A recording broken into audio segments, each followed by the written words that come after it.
আসসালামু আলাইকুম। দুপুরের শীর্ষ সংবাদে স্বাগত জানাচ্ছি আমি মৌসুমী খানম। প্রথম বিদেশ সফরে মালয়েশিয়া যাচ্ছেন প্রধানমন্ত্রী। শ্রমবাজার চালুর সম্ভাবনা জোরালো। বাংলাদেশ সহ 60 দেশের উপর নতুন শুল্কের প্রস্তাব যুক্তরাষ্ট্রের। রামিসা হত্যা আদালতে দায় স্বীকার সোহেলের যুক্তিতর্ক বৃহস্পতিবার। বাগেরহাটে খান জাহান আলী মাজারের কুমির সরিয়ে নেওয়া হচ্ছে সুন্দরবনে। ইসলামী ব্যাংক নিয়ে জোর জবরদস্তির ফল ভালো হবে না, জামায়াত আমির। ঢাকা মহানগর উত্তর আওয়ামী লীগের সাবেক সভাপতি একেএম রহমতুল্লাহ মারা গেছেন। বেনাপোলে 15 জনকে পুশিনের চেষ্টা, 4 দিন পর ফিরিয়ে নিল বিএসএফ। চট্টগ্রামে ছাত্রলীগের ঝটিকা মিছিল, গ্রেফতার 68। রিট খারিজ, বিসিবি নির্বাচনে বাধা নেই। ঢাকায় আজ বজ্রসহ বৃষ্টির আভাস, কমতে পারে তাপমাত্রা। কুয়েত ও বাহরাইনে মার্কিন ঘাঁটিতে হামলা চালিয়েছে ইরান। শুনছিলেন শিরোনাম, এবার বিস্তারিত। প্রধানমন্ত্রী তারেক রহমান সরকার প্রধান হিসেবে প্রথম বিদেশ সফরে মালয়েশিয়া যাচ্ছেন। মালয়েশিয়ার প্রধানমন্ত্রী আনোয়ার ইব্রাহিমের আমন্ত্রণে 21 ও 22 জুন 2 দিনের রাষ্ট্রীয় সফরে তিনি কুয়ালালামপুরে যাবেন বলে সরকারের উচ্চ পর্যায়ের একটি সূত্র নিশ্চিত করেছে। সরকারি সূত্র জানায়, সফরের দ্বিতীয় দিন 22 জুন দুই দেশের শীর্ষ নেতার মধ্যে দ্বিপক্ষীয় বৈঠক অনুষ্ঠিত হওয়ার বিষয়ে আলোচনা চলছে। সফর ঘিরে বাংলাদেশি কর্মীদের জন্য দীর্ঘদিন বন্ধ থাকা মালয়েশিয়ার শ্রমবাজার পুনরায় চালুর বিষয়ে গুরুত্বপূর্ণ সিদ্ধান্ত আসতে পারে বলে কূটনৈতিক মহলে ধারণা করা হচ্ছে। কুয়ালালামপুরে বাংলাদেশ হাই কমিশন সূত্রে জানা গেছে, মালয়েশিয়ার সরকার ইতোমধ্যে প্রধানমন্ত্রীর সফরের বিষয়টি আনুষ্ঠানিকভাবে চিঠির মাধ্যমে নিশ্চিত করেছে। পররাষ্ট্র মন্ত্রণালয়ের কর্মকর্তারা জানিয়েছেন, 21 থেকে 22 জুন মালয়েশিয়ার সফরের পর 23 থেকে 26 জুন চীন সফরের সম্ভাব্য সময় নির্ধারণ করা হয়েছে। প্রধানমন্ত্রী সরাসরি কুয়ালালামপুর থেকে বেইজিং যাবেন নাকি ঢাকায় ফিরে পরে চীন সফরে যাবেন তা এখনো চূড়ান্ত হয়নি। জোরপূর্বক শ্রমের মাধ্যমে উৎপাদিত পণ্যের বাণিজ্য ঠেকাতে ব্যর্থ হওয়ার অভিযোগে বিশ্বের 60টি অর্থনীতির পণ্যের উপর অতিরিক্ত আমদানি শুল্ক আরোপের প্রস্তাব দিয়েছে যুক্তরাষ্ট্র।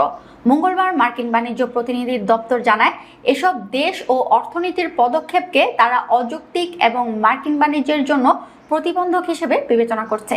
তদন্তের আওতায় থাকা দেশগুলোর মধ্যে রয়েছে বাংলাদেশ, চীন, ভারত, পাকিস্তান, ভিয়েতনাম, ইউরোপীয় ইউনিয়ন, যুক্তরাজ্য, কানাডা, জাপান ও দক্ষিণ কোরিয়া সহ যুক্তরাষ্ট্রের প্রধান বাণিজ্য অংশীদাররা। ইউএসটিআর এর তথ্য অনুযায়ী এসব অর্থনীতি মিলিয়ে যুক্তরাষ্ট্রের মোট আমদানির 99%-এরও বেশি অংশ আসে। যুক্তরাষ্ট্রের বাণিজ্য আইনের সেকশন 301-এর আওতায় পরিচালিত তদন্তে দেখা গেছে, অনেক দেশ জোরপূর্বক শ্রমে তৈরি পণ্য আমদানি বন্ধে কার্যকর নিষেধাজ্ঞা ও নজরদারির ব্যবস্থা গড়ে তুলতে পারেনি। এর ভিত্তিতেই অতিরিক্ত শুল্ক আরোপের প্রস্তাব দেওয়া হয়েছে। রাজধানীর পল্লবীতে রামিসা ধর্ষণের পর গলা কেটে হত্যার ঘটনায় করা মামলায় আসামিদের আত্মপক্ষ সমর্থন শুনানি শেষ হয়েছে। বুধবার ঢাকা মহানগর শিশু সহিংসতা দমন ট্রাইব্যুনালের বিচারক মাসরুর সালেকিনের আদালতে আসামিদের উপস্থিতিতে এ সংক্রান্ত শুনানি অনুষ্ঠিত হয়। শুনানি শেষে বৃহস্পতিবার যুক্তিতর্কের জন্য তারিখ ধার্য করেন আদালত। আদালতের বেঞ্চ সহকারী পঙ্কজ পিটার গোমেজ এ তথ্য নিশ্চিত করেন। এদিন সকালে সোহেল রানাকে কেরানীগঞ্জ কেন্দ্রীয় কারাগার এবং স্বপ্না আক্তারকে কাশিমপুর কেন্দ্রীয় কারাগার থেকে ঢাকার আদালতে আনা হয়। তাদের মহানগর হাজতখানায় রাখা হয়। পরে 10:47 সোহেল রানাকে ও তার স্ত্রী স্বপ্না আক্তারকে 10:57 হাজতখানা থেকে আদালতে তোলা হয়। সকাল 11:10 কোর্ট বসে। পরে বিচারক প্রধান আসামি সোহেল রানাকে এই মামলার সকল সাক্ষীদের জবানবন্দি পড়ে শোনান। আদালত সোহেল রানার কাছে জানতে চান, আপনার কিছু বলার আছে কিনা? আমি নির্দোষ স্যার, আমার সঙ্গে যে ছিল ডলার তাকে আপনারা ধরেন। আমি দোষ করি নাই তা না, আমিও দোষ করেছি। বাগেরহাটের ঐতিহাসিক হযরত খান জাহান আলী রহমতুল্লাহের মাজার সংলগ্ন দিঘিতে থাকা কুমিরটিকে সুন্দরবনের করমজল বন্যপ্রাণী প্রজনন কেন্দ্রে স্থানান্তরের সিদ্ধান্ত নিয়েছে জেলা প্রশাসন। বুধবার সকালে বন বিভাগের বন্যপ্রাণী বিশেষজ্ঞদের প্রতিনিধি দল খান জাহান আলী মাজারের দিঘিতে কুমিরকে ধরে নিয়ে যাচ্ছে সুন্দরবনে। এর আগে মঙ্গলবার রাত 10টায় বাগেরহাট জেলা প্রশাসকের সম্মেলন কক্ষে অনুষ্ঠিত এক সভায় এই সিদ্ধান্ত নেওয়া হয়। জেলা প্রশাসন জানায়, মাজারে আগত দেশি বিদেশি দর্শনার্থী ও ভক্তদের নিরাপত্তা নিশ্চিত করতে এমন সিদ্ধান্ত নেওয়া হয়েছে। এছাড়া সাম্প্রতিক দুর্ঘটনার পর মাজার এলাকায় আগত দর্শনার্থীদের নিরাপত্তার বিষয়টি সর্বোচ্চ গুরুত্ব দিয়ে বিবেচনা করা হয়েছে। একই সঙ্গে মাজার এলাকায় নিরাপত্তা ব্যবস্থা ও নজরদারি বাড়ানো হয়। ইসলামী ব্যাংকের চেয়ারম্যান পদে নিয়োগ নিয়ে সমালোচনা করে বিরোধী দলীয় নেতা ও জামায়াতে ইসলামীর আমির ডক্টর শফিকুর রহমান বলেছেন, পলাতক ফ্যাসিস্ট ও লুটপাটকারী বাংলাদেশ ব্যাংকের সাবেক ডেপুটি গভর্নরকে জোর জবরদস্তি করে ইসলামী ব্যাংকের চেয়ারে বসানোর ফল ভালো হবে না। মঙ্গলবার বিকেলে সিলেট জেলা শিল্পকলা একাডেমি মিলনায়তনে সিলেট মহানগর জামায়াত আয়োজিত সুধী সমাবেশে প্রধান অতিথির বক্তব্যে তিনি এসব কথা বলেন। ডক্টর শফিকুর রহমান বলেন, ইসলামী ব্যাংকের প্রতিটি শেয়ারধারী মালিক, যে গ্রাহকের 5টি শেয়ার আছে সেও একজন মালিক। একটি সমৃদ্ধ ব্যাংক দখল হয়ে গেলে গ্রাহকরা বসে থাকবে না। গ্রাহক হিসেবে আমাকেও রাজপথে নামতে হতে পারে, বলেন তিনি।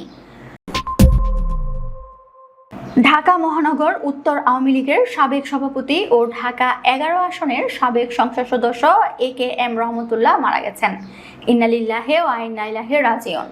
মঙ্গলবার রাত 3:45 তিনি শেষ নিঃশ্বাস ত্যাগ করেন। ছাত্রলীগের সাবেক সভাপতি লিয়াকত সিকদার সামাজিক যোগাযোগ মাধ্যম ফেসবুকে এক পোস্টের মাধ্যমে প্রবীণ এই রাজনৈতিক নেতার মৃত্যুর খবরটি নিশ্চিত করেছেন। লিয়াকত সিকদার জানান, মরহুমের জানাজার নামাজ বুধবার বাদ আসর ঢাকার বেড়াইদে অনুষ্ঠিত হবে। সেখানে সর্বস্তরের মানুষের শ্রদ্ধা নিবেদন শেষে তাকে দাফন করা হবে। AKM রহমতুল্লাহ বাংলাদেশ আওয়ামী লীগের উপদেষ্টা পরিষদের সদস্য ছিলেন। যশোরের বেনাপোল সীমান্তের সাদিপুর শূন্যরেখা এলাকায় পুশিনের উদ্দেশ্যে জড়ো করা কথিত বাংলাদেশি নাগরিকদের 4 দিন পর সরিয়ে নিয়েছে ভারতীয় সীমান্তরক্ষী বাহিনী। বুধবার ভোররাতে ভারতীয় ভূখণ্ডের শূন্যরেখা এলাকা থেকে প্রায় 15 জনের একটি দলকে সরিয়ে নেওয়া হয়। এতে সীমান্তে বিরাজমান উত্তেজনা কিছুটা কমেছে। তবে তাদের অন্য কোনো সীমান্ত পথে বাংলাদেশে প্রবেশ করানো হয়েছে নাকি ভারতের অভ্যন্তরে অন্যত্র নেওয়া হয়েছে তা নিশ্চিত হওয়া যায়নি। বিজিবির দাবি, বেনাপোল সীমান্তে তাদের কঠোর অবস্থান ও প্রতিরোধের মুখে বিএসএফ ওই ব্যক্তিদের শূন্যরেখা থেকে সরিয়ে নিতে বাধ্য হয়েছে। শূন্যরেখা থেকে ওই ব্যক্তিদের সরিয়ে নেওয়ার পর সীমান্তে মোতায়েন করা অতিরিক্ত বিজিবি সদস্যদেরও প্রত্যাহার করা হয়েছে। বর্তমানে এলাকায় বিজিবির নিয়মিত টহল কার্যক্রম অব্যাহত রয়েছে। চট্টগ্রাম মহানগরে নিষিদ্ধ ঘোষিত ছাত্রলীগের ঝটিকা মিছিলের পর বিশেষ অভিযান চালিয়ে আওয়ামী লীগ, যুবলীগ, ছাত্রলীগ ও অঙ্গ সংগঠনের 68 নেতাকর্মীকে গ্রেফতার করেছে চট্টগ্রাম মেট্রোপলিটন পুলিশ। মঙ্গলবার সন্ধ্যায় সিএমপির জনসংযোগ শাখা থেকে পাঠানো এক বিজ্ঞপ্তিতে এই তথ্য জানানো হয়।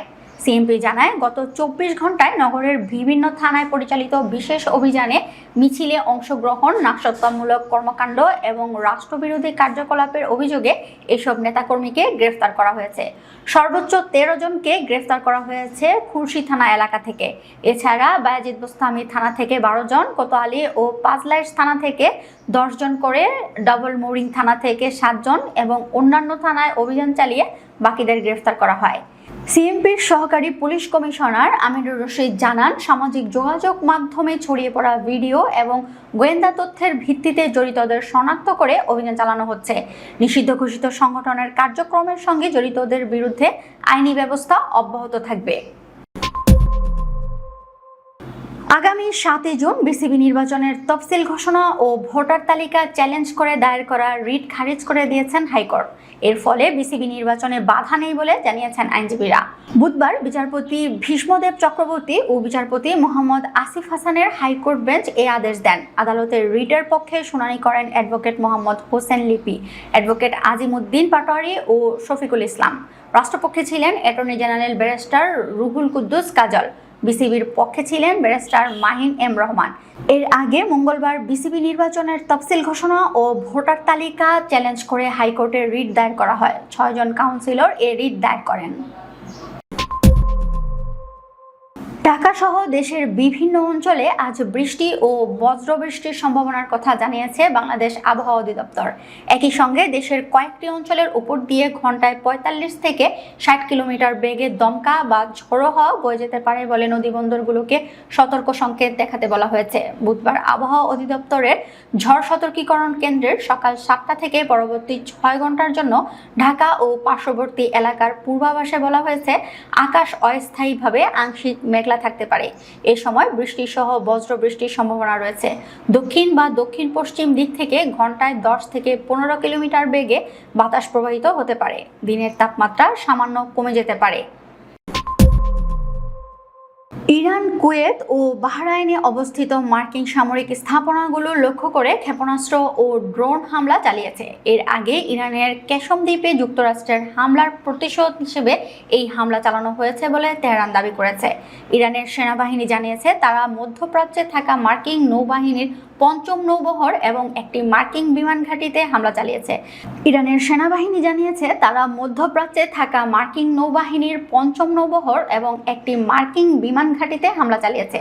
তাদের দাবি, এর আগে যুক্তরাষ্ট্রে ইরানের একটি যোগাযোগ টাওয়ার ও একটি তেলবাহী জাহাজে হামলা করেছিল। এর জবাব দিতেই এই হামলা চালানো হয়েছে। ইরান বলেছে এটি তাদের ঘোষিত কঠোর প্রতিক্রিয়ার অংশ। অন্যদিকে কুয়েতের সেনাবাহিনী জানিয়েছে বুধবার ভোরে তাদের আকাশ প্রতিরক্ষা ব্যবস্থা ক্ষেপণাস্ত্র ও ড্রোন প্রতিহত করতে কাজ করেছে। কুয়েতের বিভিন্ন এলাকায় মানুষ জোরে বিস্ফোরণের শব্দ শুনেছেন। তবে সেনাবাহিনী বলেছে এসব শব্দ আসলে তাদের প্রতিরক্ষা ব্যবস্থার মাধ্যমে ক্ষেপণাস্ত্র ও ড্রোন ভূপাতিত করার সময় হয়েছে। এই ঘটনার পর উপসাগরীয় অঞ্চলে উত্তেজনা ও উদ্বেগ বেড়েছে। আমাদের পরবর্তী রাতের শীর্ষ সংবাদ দেখার আমন্ত্রণ জানিয়ে এখনকার মতো বিদায় নিচ্ছি। দর্শক, ভিডিওটি শেষ পর্যন্ত দেখার জন্য আপনাকে অসংখ্য ধন্যবাদ। নিত্য নতুন সংবাদ পেতে আমাদের ইউটিউব চ্যানেলটি সাবস্ক্রাইব করুন ও নিয়মিত নোটিফিকেশন পেতে বেল বাটনটি ক্লিক করুন এবং আমাদের ফেসবুক পেজটিতে লাইক করুন। আল্লাহ হাফেজ।